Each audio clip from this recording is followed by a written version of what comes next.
changer l'opérateur là? Il y a vraiment une volonté de redynamiser ce centre-ville. Après, c'est vrai que quelquefois, il faut avancer pas par pas, il faut expliquer chacun ses idées. Quelquefois, on aimerait que ça aille beaucoup plus vite. C'est important parce que déjà, tout seul aujourd'hui, on n'arrive pas à grand-chose.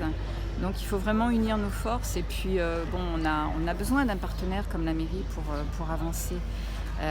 Déjà parce que ça donne une crédibilité quand même à tous nos projets.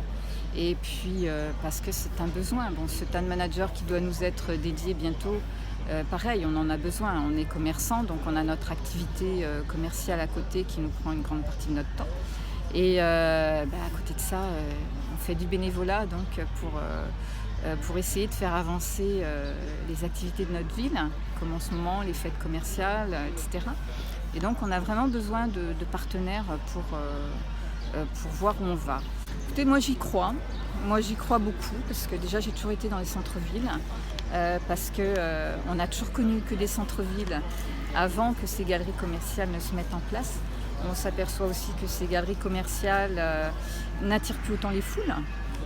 Donc on a tout intérêt à redynamiser notre centre-ville et à attirer les gens aujourd'hui par d'autres moyens commerciaux, pas forcément commerciaux, par des moyens, par des actions d'animation, en proposant des projets peut-être éphémères, et quelque chose qui va vraiment attirer les gens. Ça peut être au niveau culturel, ça peut être à tous les niveaux, mais à partir du moment où ils viennent en ville, ça veut dire que pour nous, ce sont des clients potentiels.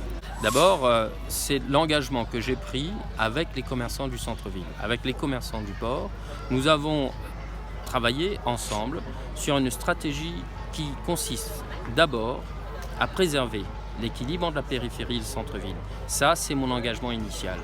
Ça se traduit dès ce soir par une mesure d'abattement fiscal de 15% sur la taxe foncière bâtie pour les commerces de moins de 400 mètres carrés.